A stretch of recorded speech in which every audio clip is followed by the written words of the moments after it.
마태복음 26장 31절 32절 말씀입니다. 그때 예수께서 제자들에게 이르시되 오늘 밤에 너희가 다 나를 버리리라. 기록된 바 내가 목자를 치리니 양의 떼가 흩어지리라 하였느니라. 그러나 내가 살아난 후에 너희보다 먼저 갈릴리로 가리라. 아멘. 너희보다 먼저 갈릴리로 가리라 라는 말씀으로 제목으로 하나님의 은혜를 나누고자 합니다. 3월 29일 3월 마지막 예배, 하나님께서 저와 여러분 모두에게 함께 하시기를 축복합니다. 하루 중 가장 어두운 시간은 아침이 밝아오려고 하는 그 순간입니다. 그 시간입니다. 시간도 시간이지만 심적인 시간이기도 합니다. 어두운 밤의 시간은 어두운 밤을 보내는 시간이 길면 길수록 힘들어지는 법이죠. 언제 아침이 밝아오나 해서 환한 낯을 기대하는 마음이 더 크기 때문에 어둠이 더 짙게 느껴집니다. 밝은 낮, 환한 낮을 소망함으로 가장 지쳐있는 마음을 나타내는 그 시간이 바로 아침이 밝아오는 직전이죠.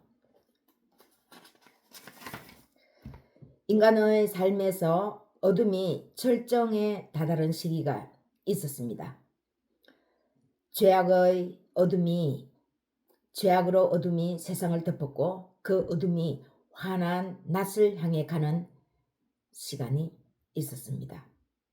바로 예수님이 십자가를 지고 골고다의 길을 걸어서 가는 그 시간입니다. 죽지 않았는데 죽음을 앞에 두고 가는 시간이죠. 가장 고통스러운 순간은 죽기 직전 아닙니까? 그러나 예수님의 십자가가 희망인 것은 십자가의 죽음은 마지막이 아니라는 것 때문입니다.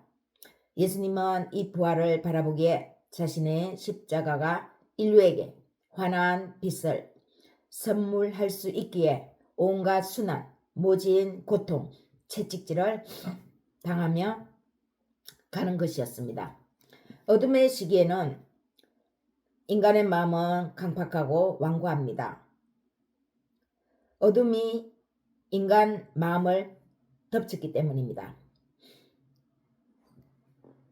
이런 마음에는, 어두운 마음에는 사랑이 없습니다. 메마르죠. 그렇기 때문에 매사를 원인과 결과로 따집니다. 잘잘못을 따진다는 거죠. 아주 논리적이라고 스스로도 생각합니다. 원인과 결과, 논리적인 것. 이러한 생각은 곧 자신의 자아가 강한 것입니다. 곧 어둠의 때에는 자아가 강하죠. 각자 자신의 논리가 맞고 각자 자신이 옳다고 여겨지기 때문에 시시비비가 곳곳에서 일어납니다. 사랑의 부재는 결국 삶을 망가뜨리는데 제일 먼저는 자기 자신을 파괴하게 됩니다. 논리를 따지고 원인과 결과를 따져서 일을 철저히 한다고 하는 자기 자신이 얼마나 힘이 들겠습니까? 누군가에게 거짓말을 하면 제일 먼저 자기 자신을 속여야 가능합니다. 남을 철저히 속이려면 자기 자신을 완벽하게 속여야 합니다. 자신을 먼저 속이지 않고 자신에게 거짓말을 하지 않고 남에게 거짓말하는 것은 일어날 수 없는 것입니다. 예수님은 내가 살아난 후에 먼저 갈릴리로 가겠다고 말씀합니다. 어둠이 절정에 달할 때 예수님은 자신을 그렇게 따라다니고 선생님이라고 믿고 의지했지만 다 배신하고 뿔뿔이 흩어져서 한 명도 없을 것이라고 알고 있었습니다. 베드로는 자신 있게 말했죠. 절대로 선생님을 그렇게 혼자 내버려 두지 않겠다고. 갈릴리로 그렇지만 살아난 후에 먼저 갈릴리로 가겠다. 왜 갈릴리입니까? 제자들의 삶이 갈릴리에 있었습니다. 그곳은 그들의 삶의 현장이었습니다. 나고 자랐습니다. 그곳에서 예수님을 처음 만났습니다. 어둠에 있던 제자들의 자신들에게 특히 베드로에게 찾아오셔서 빛으로 불러내셨습니다. 어둠에 있던 그들, 사각지대에 있던 그들, 변방에 있던 그들을 세상의 중심으로 빛으로 불러내셨습니다. 예수님이 찾아오셔서 그들과 함께 하셨습니다. 그러나 그들은 십자가를 지고 마지막 죽음을 향해 가는 그 예수님, 자신들과 함께 울고 웃으면서 함께 했던 선생님이신 예수님을 모르는 사람이라고 부인했습니다. 십자가에 달리는 예수님을 보면서요. 예수님은 알고 계셨죠. 이 세상의 어둠은 십자가에서 가장 어두운 순간이 될 것이라는 것을요. 어둠이 절정에 이를 것이라는 것을요. 가장 어두운 순간에 사람들의 마음에도 어둠이 절정에 이를 것이라는 것을 아셨습니다. 제자들도 마찬가지일 것이라는 것을 아셨습니다. 제자들이라고 다를 바가 없다는 것을 아셨죠. 세상 사람들보다는 낫겠지만 제자들도 아직 예수님 자신이 하나님 앞에 부활로 나아가지 않았기 때문에 마지막 환난빛은 아직 그들에게 임하지 않는다는 것을 알고 계셨습니다. 그들은 아직 환난빛이라는 것을, 완벽한 환난빛이라는 것을 만나지 못했습니다. 만나기 직전이었습니다. 예수님이 죄악의 짐을 지고 십자가에 죄를 못 박아야 그 어둠이 완전히 사라지는데 예수님 아직 그 십자가에 달리기 직전이죠. 예수님은 십자가의 죽음 후에 자신이 살아남으로써 자신을 믿고 따르던 사람에게 완전한 빛이 비칠 것이라는 것을 여러 번 말씀하셨습니다. 나사로의 죽음을 통해서도 말씀하셨죠. 나는 부활이요 생명이다. 나를 믿는 자는 죽어도 살겠고 무릇 살아서 나를 믿는 자는 영원히 죽지 아니하리라고 나사로를 무덤에서 불러내면서 그렇게 말씀하셨습니다. 어둠에서는 일을 할 수 없습니다. 전체가 암흑인데 어떻게 일을 하겠습니까? 바깥도 환경도 어둡지만 자기 자신의 내면이 어두운데 무슨 일을 진취적으로 할 수 있겠습니까? 이 어둠은 사람의 마음입니다. 매사가 부정적이죠. 일을 할지라도 사랑이 메마름으로 피폐합니다. 자신도 함께 있는 다른 사람도 힘듭니다. 매사가 부정적이다라는 것은 무조건 나는 못해, 나는 안 돼 이렇게 말하는 것을 뜻하지 않습니다.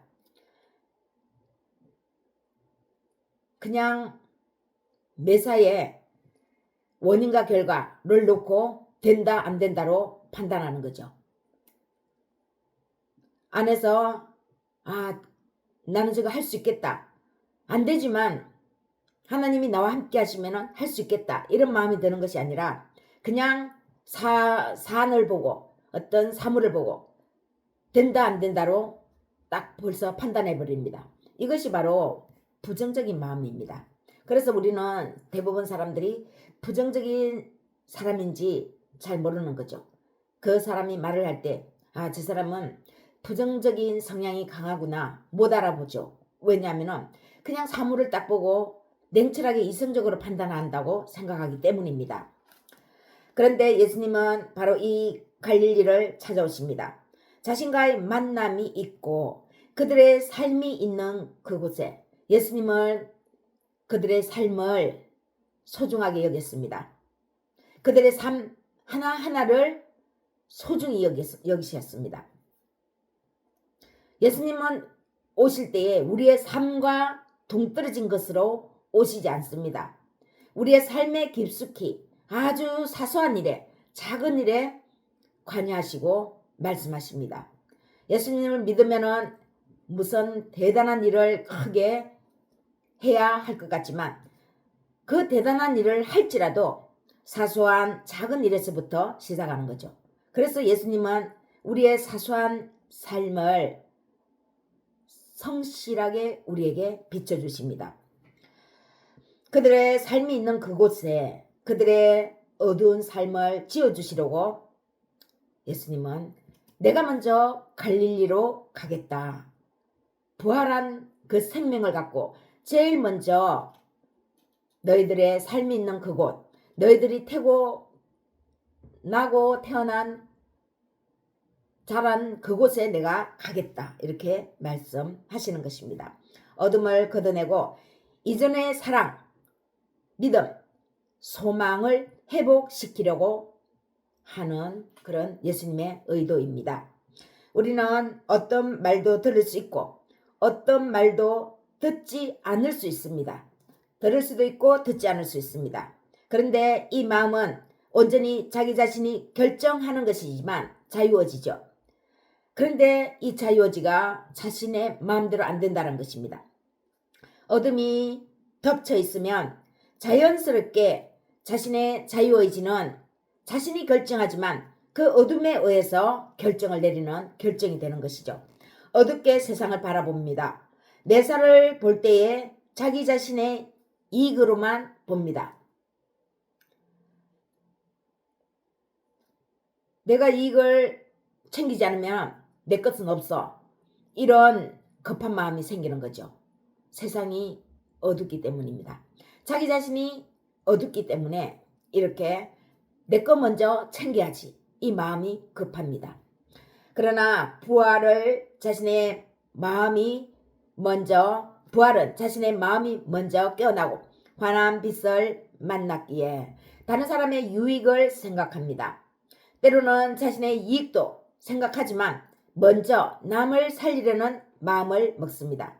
나라가 위기에 처했으면 자신의 이익을 생각하겠습니까? 일단 나라부터 구하는데 자신의 몸을 희생하죠.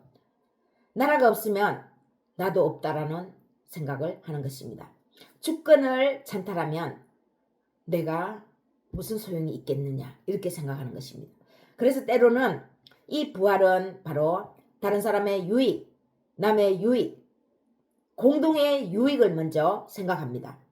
어둠은 자신의 이익을 최우선으로 여긴다면 빛은 자신을 생각하지 않는 것이 아니라 자신을 조금 덜 생각하고 다른 사람의 유익을 많이 생각합니다.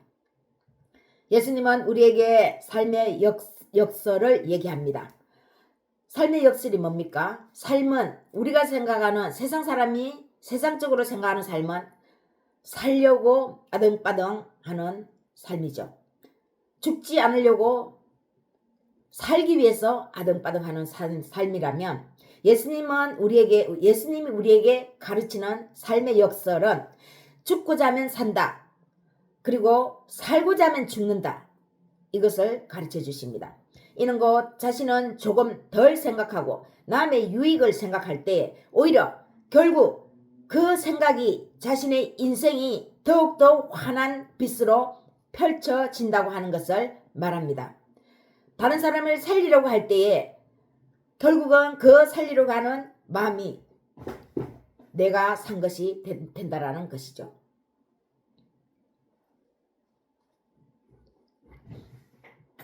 다른 사람을 살리려고 온 힘을 다해서 열정을 낼 때에 결국은 내 안에서 그 열정이 내 삶을, 내 인생을 환하게 빛나게 한다는 것입니다.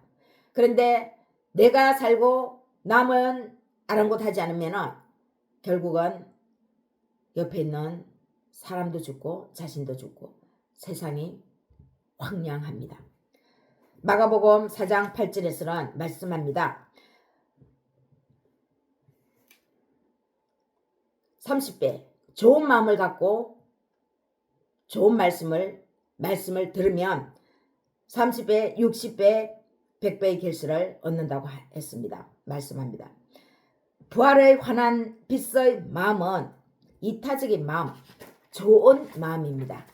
자신만 생각하는 것을 우리는 좋은 마음이라고 말하지 않습니다. 이타적인 마음이 그 마음을 좋은 마음이라고 합니다. 사랑하는 여러분의 삶에 예수님의 부활이 깃드시기를 소망합니다.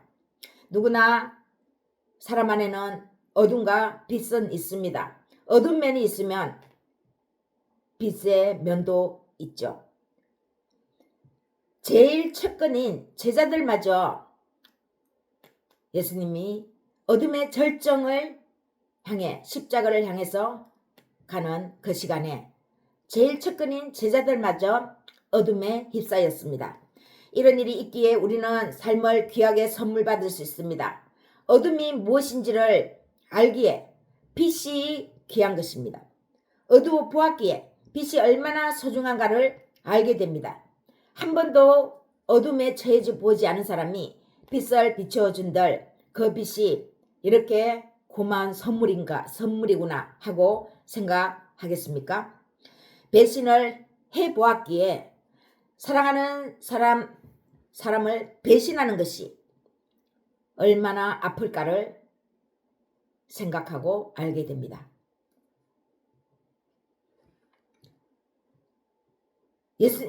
베드로가 예수님을 배신해 받기에 부활하신 예수님이 자신을 찾아오셨을 때에 예수님이 얼마나 외로웠을까 베드로는 알 수 있는 거죠.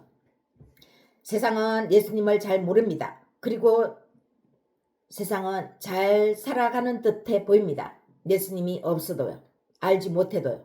그러나 거기에는 빛이 없어서 매사가 메마릅니다. 서로가 자신의 이익만을 생각하니까 얼마나 그 안에 삭막하겠습니까? 다른 사람보다 내가 먼저 챙겨야지. 내 거 먼저 챙겨야지. 하니까 다른 사람을 배려하고 이해하고 공감하고 사랑하는 이 마음은 그런 세상에는 예수님이 없는 그런 곳에는 그것이 없다라는 거죠. 메마릅니다. 아프다고 서로 아우성입니다. 자기 자신이 먼저 가져가야 한다고 아우성칩니다. 우리의 어둠까지도 이해하시고 회복하시는 예수님이 지금 우리의 삶, 내 삶에 계십니다. 삶의 현장에 예수님이 오십니다. 내 삶과 동떨어진 곳에 예수님이 오시는 것이 아닙니다. 내가 밥 먹는 현장에 오시고 내가 잠을 자는 그 시간에 오시고 내가 사람들과 만나는 그 시간에 예수님도 함께 오셔서 동행하십니다. 내 안에 예수님이 계시니까 동행하는 거죠. 내 삶이 바로 갈릴리입니다. 예수님과 함께 했던 예전의 삶도 갈릴리였고 지금 부활하신 후에 십자가에서 죽으시고 사흘 만에 다시 살아나셔서 부활하셔서 찾아오신 지금 현재의 삶, 여기가 바로 갈릴리입니다. 교회가 갈릴리고 내 집이 갈릴리고 내가 만난 직장이 갈릴리고 나와 함께 하고 있는 그곳이 바로 갈릴리입니다. 가족의 삶이 갈릴리죠. 어둠에 휩싸였을 때 사랑을 잠깐 잃어버렸습니다. 소망을 잃어버렸습니다. 믿음을 잃어버렸습니다. 그것을 회복시키시려고 예수님은 내가 먼저 갈릴리로 가겠다. 부활하신 예수님이 가신다는 거죠. 부활은 예수님 외에는 부활이 없기 때문에 부활하신 예수님이 가셔야 회복이 일어난다는 것입니다. 어둠은 열매를 썩게 만들지만 있던 열매도 어둠은 썩게 만듭니다. 점점 한 곳이 썩어 있으면 그 옆에 썩어가는 것은 시간 문제입니다. 물들게 하죠. 부활의 빛은 열매를 더욱 풍성하게 열리게 하고 무르익게 합니다.